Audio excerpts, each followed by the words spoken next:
back to the All Juve cast, where it's all Juve all the time. I'm Alberto, and I'm going to bring you another tactical breakdown.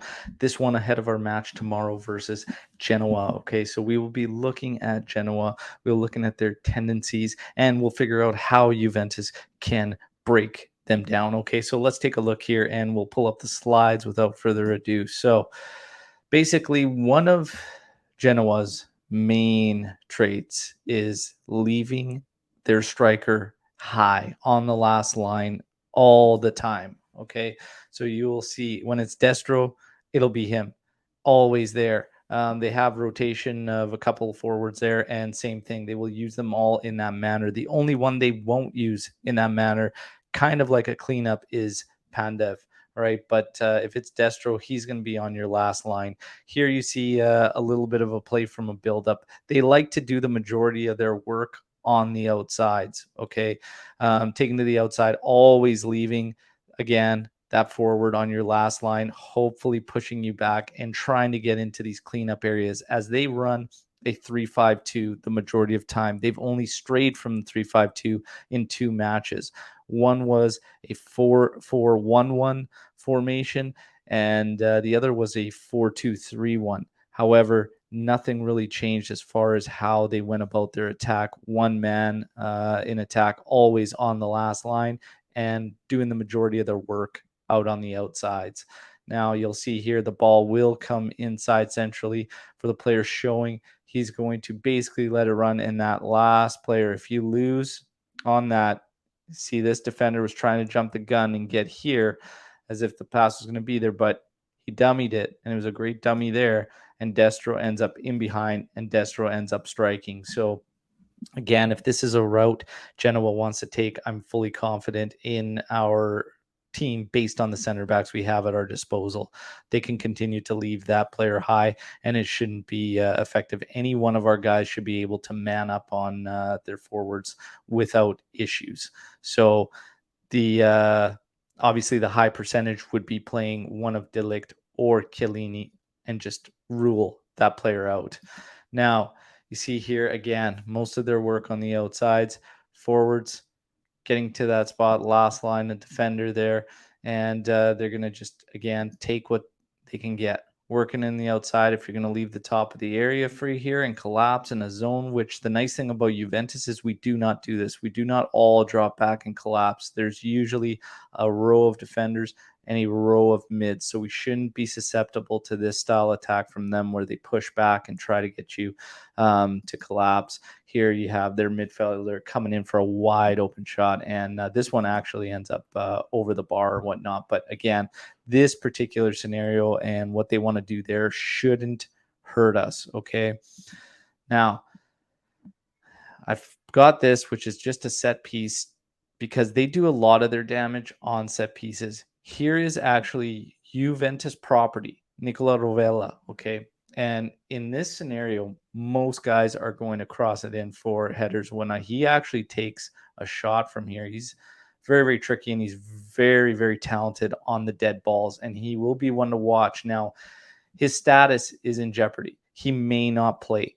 The last time Juventus played against Rovella actually did quite well, but the team, again, as a whole, we have to realize Genoa is battling for a relegation spot. Okay, they're holding down the last relegation spot in 18th there. So again, the team brings it down, but Rovella is a very, very skilled player. He puts this one right on the money. And again, everybody would be expecting even keeper it coming in there across for a header. And this keeper is forced into an extremely difficult save. He actually ran himself right into that post and just hammered it. So Rovella will be one to key in on if he does play. He takes their corner kicks as well, and he's extremely dangerous at them. And again, they score a lot of goals off set pieces. A lot of their goals are off set pieces. Now, again, working the ball out wide. Pass will bypass the in run from the midfielder. It'll actually go to the next man in. And again, they will just try and put you under in terms of seeing if you will collapse. Where does the space become available at the top? Again, Juventus not susceptible to these scenarios, so we should, in theory, be okay. There you go. There's your trailing run that they will look for. This one, believe it or not, ball hit in. This player does not get to it, so it doesn't end up in goal for them. Dangerous scenario. Now let's start to take a look at how you put the boots to Genoa, okay?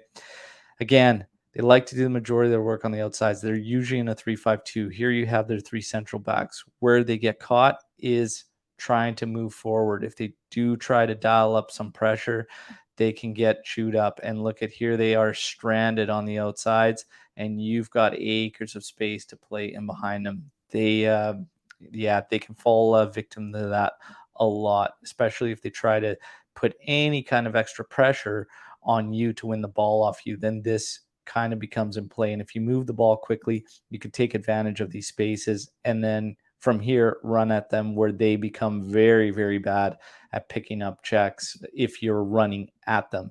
This one falls to the outside there, and he will put this in the far corner. Okay. And again, running at them, moving the ball quickly with pace and sending your players. And here you go. Their three center backs will drop in, but they do this without coverage on the outsides because they like to advance so much with those wing backs. So there you have it. Leave it wide open. This one ends up in the back of the net. Again, here you have it. Trying to dial up some pressure in winning the ball, losing their man. They lose their man a lot, and the ball goes in behind. We will have a lot of these opportunities.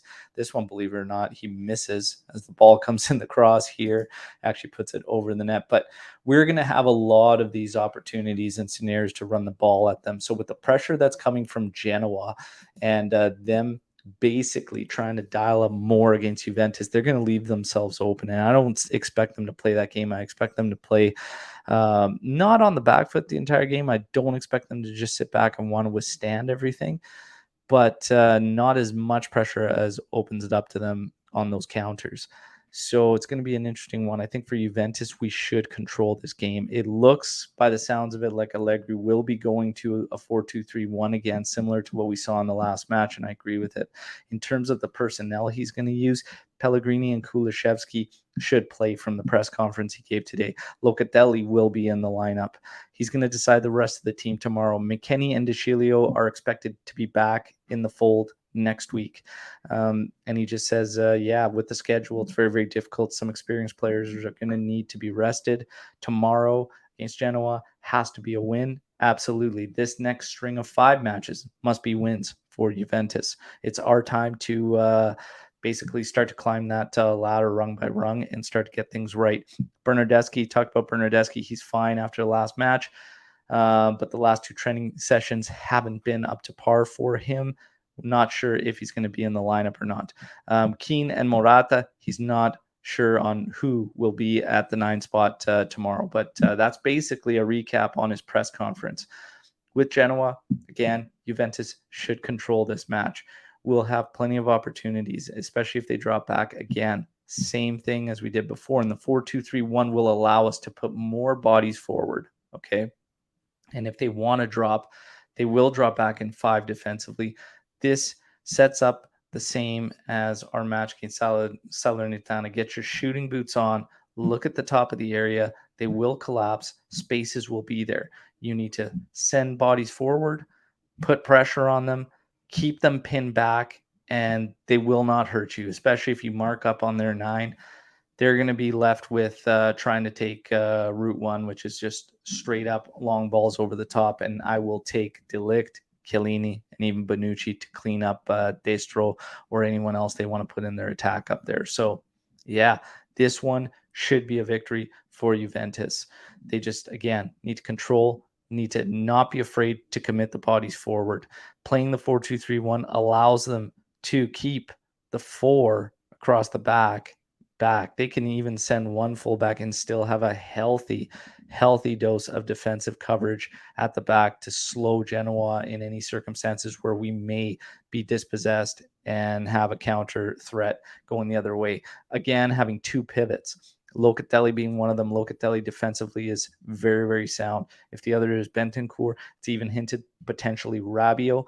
That is fine as well. So it's just a much, much better formation, and it puts more of our players in comfortable scenarios. So, yes, we've looked at Genoa.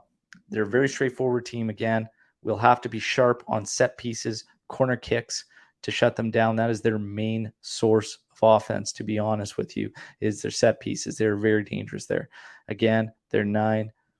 Whoever it is, just got to mark up, stay on them, give them nothing there. I'll force them to go out of their way to not create the way they like to.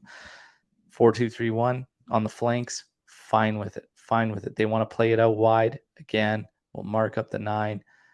And naturally, the way we defend, we shouldn't be collapsing and leaving those open areas for them. So they will have a tough time. I think they're going to have a tough time trying to generate offense the way they want to. So things are shaping up good for Juventus in this one. I expect a victory. Hope you guys all enjoyed the tactical breakdown. Can't wait to hear your predictions. Drop them here in the comment video. And don't forget, tomorrow morning on match day, 5:30 a.m. Pacific Standard Time, 8:30 a.m. Eastern Standard Time, we are going to be live with another match day live, okay? And we're going to have a lot of fun. Got the trivia ready to go. And of course, we drop all of our predictions on the panel.